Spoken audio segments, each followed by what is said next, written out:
Hello. So today we are going to see how to disassemble an SSD. This is an SSD PCB, solid state drive PCB. A solid state drive was not detected on laptop. So I thought I'll just take it apart and see what all are there inside this. So I can see this is a SSD with a SATA connector. You can see here these are the SATA connectors. You can see the two connectors are there. One will be the power and which one will be the data. So usually when you see more number of pins, you think that will be the data, and when less number of pins, that is the power. But here the situation is reverse. This is the power connector in the hard disk, and this is the data connector. It's a serial SATA is a serial protocol, so that is why less number of pins are required to clock the data in and out.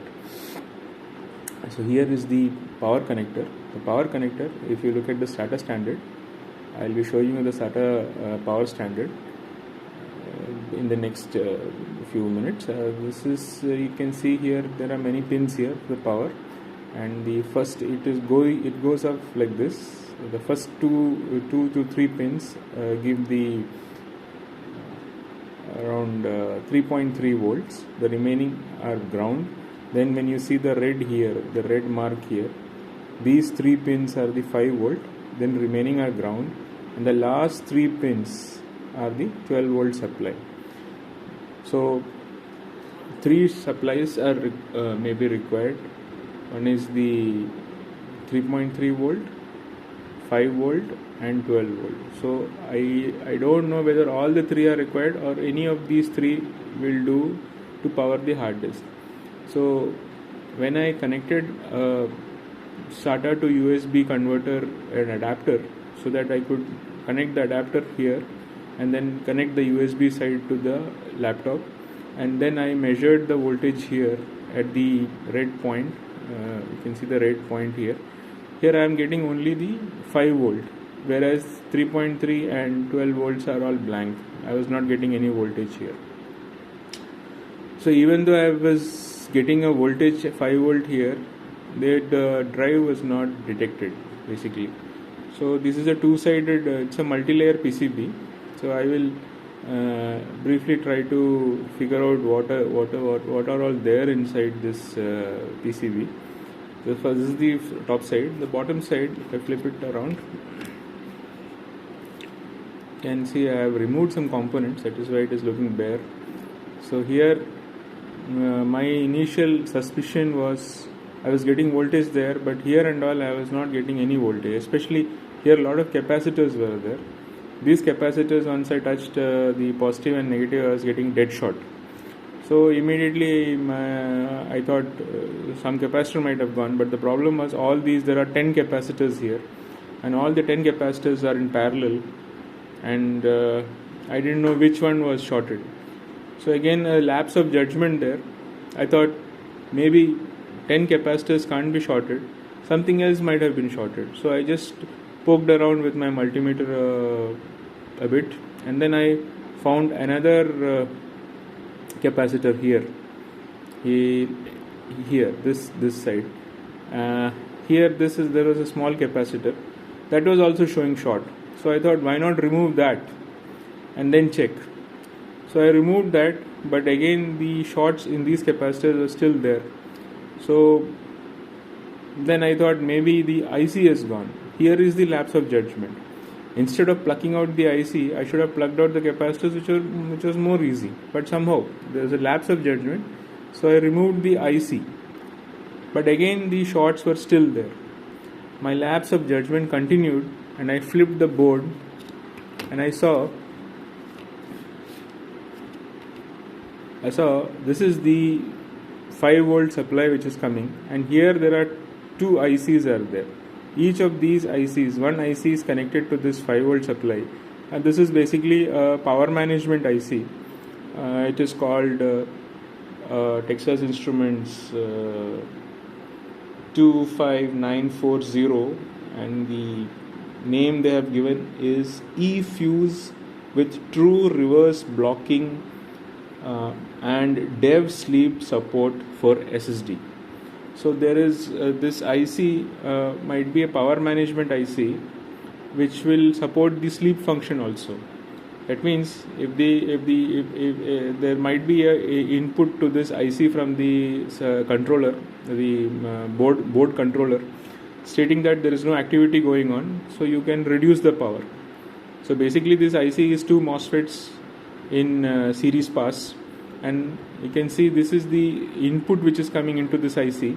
The output is somewhere here. This output is small, where I am pointing out. This is the output pin. I have removed the IC. You can see this is the IC which I have removed. This tiny thing. This is the IC. I have removed it using hot air soldering. So this is the 25940 power management IC, which is called as eFuse by Texas Instruments. So this is connected to the 5-volt line.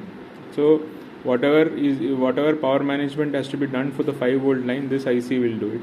Similarly, you have another IC in the path for the 12-volt line. The 12-volt line is also going into this similar 25940 IC. There is another IC here, same thing. It is slightly different number. It is 25942A, but the function is same. But I am not able to decipher which power line is going here. We have got 5-volt going into this IC. We have got 12-volt going into this IC. So logically, I should think that this IC should be there for the 3.3 volt. But I am not very sure, because I have seen the data sheet, and I have tried to check with multimeter whether the input is coming from the 3.3 volt side, but I don't think so. I got any continuity here, whereas I got a perfect continuity between 5 volt supply from here and the input of this IC, and 12 volt from here and this IC. Even though in our case these ICs are not used, only the 5 volt supply is coming here. So as a matter of oversight, to troubleshoot, I removed these two ICs also. So in effect the supply was cut off. Still I seen that the short issue was not solved. The capacitors here were all shorted. So finally what I did was I removed these capacitors, and there were around 9 capacitors. And what you have, luck will have it, 8 of them were okay, and this one guy here was short. So if I had removed the capacitors initially, I wouldn't have to pluck out any ICs. The problem with removing ICs at such a fine pitch is that it is very difficult to desolder it again.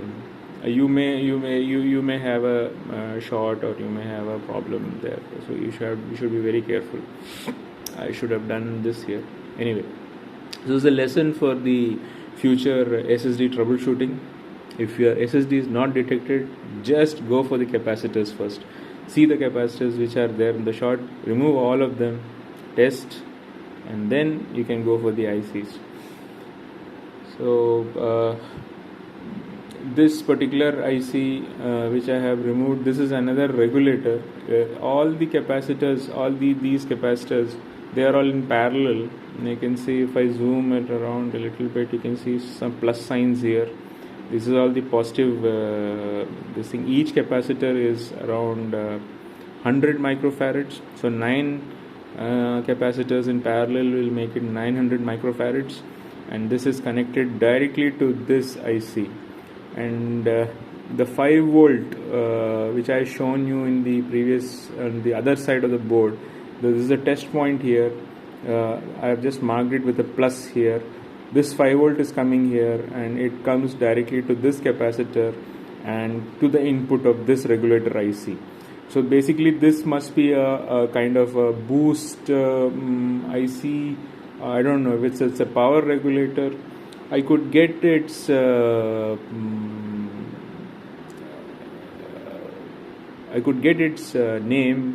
Its name is MPKE5505A655. That was the marking, but unfortunately I googled and I could not get any data sheet, so I have no clue whatsoever what this IC does.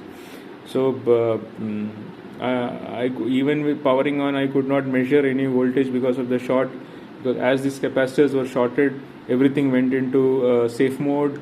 So I could not get the output voltage also, but I think this is some kind of a voltage regulator or a power management IC. So what I am going to do now is, I already have my plus 5 volt here which is coming from the other side. I am going to directly put this 5 volt here, and then I'll connect a 1000 microfarad capacitor around here, and then see if it is powering my NAND chips. These might be the NAND chips which have the data. This might be the controller on the other side. This should be the controller. This should be the controller. These are again NAND chips. You can see the thermal paste here, maybe getting hot, and to conduct the heat, the thermal paste is used. So tomorrow I'll try to fix a 1000 microfarad capacitor here, and then this plus 5 volt I'm going to directly wire it to the output stage here, and see if I am able to power this board up using the SATA connector here. Thank you. I hope I could get a small overview on the working of the SATA board, the PCB. Thank you.